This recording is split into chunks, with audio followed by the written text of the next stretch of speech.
बढ़ते हुए बात अगली बड़ी स्टोरी की करते हैं। ज्ञानवापी, ईदगाह, अजमेर और संभल को लेकर मुस्लिम मोहल्लों में बहुत हलचल है। इधर हिंदू बस्तियों में वर्शिप एक्ट को लेकर एक नई बहस छिड़ गई।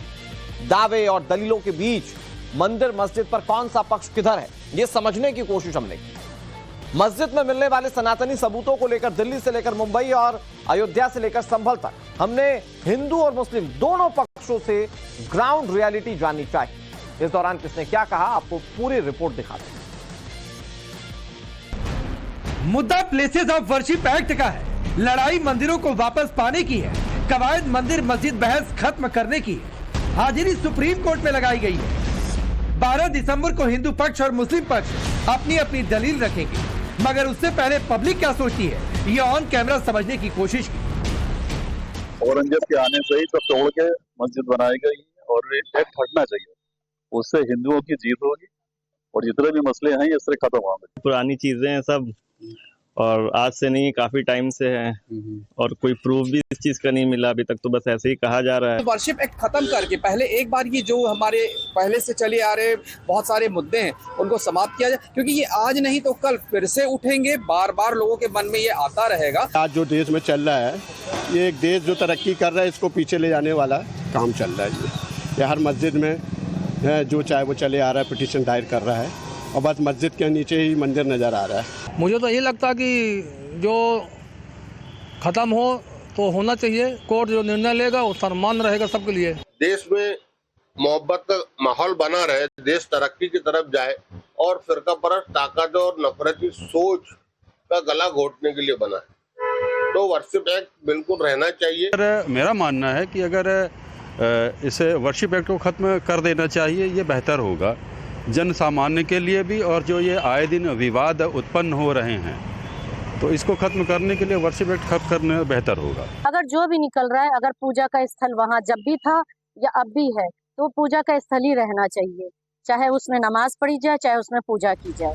अगर सुप्रीम कोर्ट पूजा स्थल कानून की वैधानिकता पर विचार करता है, तो इसका असर देश के करीब 100 मामलों पर पड़ेगा, जिनमें वाराणसी की ज्ञानवापी, मथुरा की शाही ईदगाह, संभल की शाही जामा मस्जिद, अजमेर की दरगाह शरीफ और जौनपुर की अटाला मस्जिद सबसे ज्यादा हाईलाइटेड है। हिंदू पक्ष का तर्क है प्लेसेस ऑफ वर्शिप एक्ट लोगों की समानता, जीने के अधिकार और व्यक्ति की निजी आजादी के आधार पर पूजा के अधिकार का हनन करता है, जबकि मुस्लिम पक्ष इसे बनाए रखने के समर्थन में।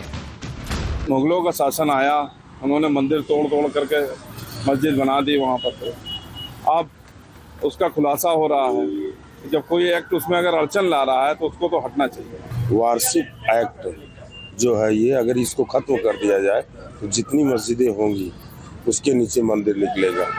और इस वक्त एक्ट को खत्म करने का विरोध क्यों, जांच करा ली जाए, जो सही है सही हो जाएगा। आज जो हालात हैं, लोग धड़ाधड़ पिटीशन लेकर जा रहे हैं, तो इसका कोई, मैं समझता हूँ अगर सुप्रीम कोर्ट कोई हिंदू पक्ष गया है प्लेसेस ऑफ वर्शिप एक्ट के खिलाफ, तो अब चूंकि उसको स्क्रूटनी बहुत ज़्यादा हो चुकी है, तो सुप्रीम कोर्ट में तो जजेस बैठे हैं वहाँ, वो दूसरा पक्ष को भी सुनेंगे, तो वहाँ सीधे सीधे बाबरी मस्जिद एक्ट में भी कह दिया गया है, डिसीजन में कह दिया गया है, और प्लेसेस और वर्शिप एक्ट में क्लियर कट है।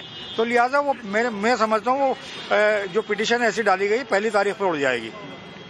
वो वही रहना चाहिए, क्योंकि बाबरी मस्जिद के बाद ये मुद्दा उठा था कि अब कोई चीज़ या कोई मस्जिद या किसी भी धार्मिक स्थल पर मुआयना नहीं होगा, सर्वे नहीं होगा, तो इस इशू को बार बार उठाना, इससे ये है कि दिल दुखता है, आत्माएं निरस्त होती हैं। जब देश में राम मंदिर आंदोलन चरम पर था, बीजेपी राम मंदिर के लिए पूरे देश में अभियान चला रही थी, तब कांग्रेस की पीवी नरसिम्हा राव सरकार ने साल 1991 में बड़ा फैसला लिया। ये फैसला था प्लेसेस ऑफ वर्शिप एक्ट लागू करने का। ये कानून कहता है 15 अगस्त 1947 से पहले अस्तित्व में आए किसी भी धर्म के पूजा स्थल को किसी दूसरे पूजा स्थल में नहीं बदला जा सकता। हिंदू पक्ष की दलील है कि इस तारीख को बदलकर 712 ईस्वी कर देनी चाहिए, जब मोहम्मद बिन कासिम ने पहली बार अटैक किया। ये एक्ट कहता है मस्जिद हो, मंदिर हो, चर्च हो या फिर दूसरे पूजा स्थल, अगर कोई इनका इतिहास बदलने की कोशिश करता है तो उसे 3 साल तक की जेल हो सकती है। हिंदू पक्ष का तर्क है कि यह कानून संविधान के आर्टिकल 14 और 15 का उल्लंघन करता है। प्लेसेस ऑफ वर्शिप एक्ट से अयोध्या के राम मंदिर विवाद को दूर रखा गया, क्योंकि इसे अंग्रेजों के समय से ही कोर्ट में मारा गया। इसी के बाद सुप्रीम कोर्ट का फैसला आया और राम मंदिर बनने का रास्ता साफ हुआ। हिंदू पक्षों की याचिका में यह भी तर्क है कि राम जन्मभूमि को ध्यान में रखने वाले श्री कृष्ण जन्मभूमि को कैसे भूल गए। वक्त की मांग है। ये एक टाइम पर जो मुगलों के सत्ता के दौरान कन्वर्जन तलवार की नोक पर किए गए, ये कोई वो नहीं था। ये तो उस समय और जानबूझकर उन मंदिरों के ऊपर ही मस्जिद बना दी गई, जिन्हें उनकी गुलामी और दास्ता के प्रतीक के तौर पर उनको दोहन करने के लिए छोड़ा गया। कांग्रेस सरकार का ये सनातन धर्मियों के साथ, हिंदुओं के साथ एक धोखा है। जो हमारे पूर्व में जो जमीन, जो मंदिर बदले गए मस्जिद के रूप में, वो सब हमें वापस मिलने चाहिए। ये कानून तो लागू होना चाहिए, बल्कि उस पर अमल होना चाहिए, उसी को वर्तमान में भी लाना चाहिए। और जो लोग मजहब के नाम पर अगर देश के अंदर अफवाहें फैला रहे हैं या हमारी जो गंगा जमुना तहजीब है उसको ख़त्म करने की कोशिश कर रहे हैं, तो ये गलत है। डाइवर्सिटी को विखंडन करने का काम किया जा रहा है। प्लेसेस ऑफ वर्शिप एक्ट 1991 जो है उसका वायलेशन किया जा रहा है और आए दिन उसका वायलेशन किया जा रहा है। ठीक है ना। आज बेसिक रिक्वायरमेंट क्या है? महिलाओं को सुरक्षा मिले, बेरोजगारों को रोजगार मिले, अच्छी सड़कें मिले, पानी की व्यवस्था हो, ताकि भारत जो है एक विश्व गुरु बन करके दुनिया के सामने आए। लेकिन ये कुछ लोग हैं, इस तरीके के जो एलिमेंट्स हैं, वो देश में एक खाई और देश को पीछे ले जाने की बात करते हैं। सुप्रीम कोर्ट स्पेशल बेंच का गठन कर चुका है। एक साथ कई याचिकाओं पर विचार करेगा, जिसमें विष्णु शंकर जैन, अश्विनी उपाध्याय और सुब्रमण्यम स्वामी वर्शिप एक्ट की वैधानिकता को चुनौती दे रहे हैं, जबकि all India Muslim personal law board और जमीयत उलेमाए हिंद पक्षकार हैं। वाराणसी की ज्ञानवापी मस्जिद कमेटी भी इस एक्ट के समर्थन में पक्षकार बनना चाहती है। 12 को होने वाली सुनवाई के बाद क्या मंदिर मस्जिद की बहस बंद हो पाएगी या फिर कानूनी दांवपेचों का अंतहीन सिलसिला चल पड़ेगा? सुनिए इस पर लोग क्या सोचते हैं। हिंदुओं की जीत हो गई। जहाँ पे पुरानी मंदिर था, मंदिर तोड़ के मस्जिद बनाया गया है, उसमें अगर हट जाता है, एक्ट हट जाएगा, तो हिंदुओं की जीत हो गई। नीचे मंदिर है, ऊपर मस्जिद है। जब सर्वे होगा तो वो भी बहाल हो जाएंगे, मंदिर फिर से बनेंगे। जो गलत हुआ है वो उसका विरोध तो होना ही चाहिए। तो अगर ये खत्म हो जाता है तो ये बहुत बढ़िया हम लोगों के लिए। हमारे यहाँ ये साफ दिया हुआ है कि किसी भी डिस्प्यूटेड लैंड पे आप मस्जिद नहीं बना सकते और ना ही किसी गलत पैसे से आप बना सकते हैं।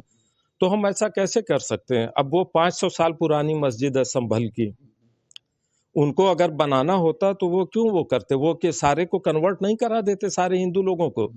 1200-800 साल यहाँ हुकूमत रही मुगलों की, वो चाहते तो आप रिलीजन किसी के ऊपर इम्पोज नहीं कर सकते। आदमी अपनी खुशी से मजहब स्वीकार करता, दबाव में नहीं कर सकता। वर्शिप एक्ट तो रहना चाहिए, और क्योंकि सारे झगड़े खत्म हो जाएंगे, डेमोक्रेसी के तहत हर आदमी आज़ाद रहेगा, सब मिलजुल के रहेंगे। अब इसमें पुरानी से पुरानी मस्जिद, मंदिर, अब उसमें मंदिर मस्जिद को स्ट्रक्चर चेंज करने का न तो मतलब था। ये पूरी तरह से फैक्ट है कि मुगलों के काल में सबसे ज्यादा हिंदू मंदिरों को तोड़ा गया, फिर उसके बाद वहाँ मस्जिद या इस्लाम से जुड़े दूसरे धार्मिक स्थल बना दिए गए। इसी इतिहास को आधार बनाकर देश की अलग अलग अदालतों में कई मामले पहुंच गए। हिंदू पक्ष का ये भी कहना है कि अगर ये एक्ट मुस्लिम आक्रांताओं के कृत्य को कानूनी शक्ल न दे तो 1192 से 1947 के बीच तोड़े गए 900 मंदिर ऐसे हैं जहां दबे हुए सच उनकी बड़ी जीत हो।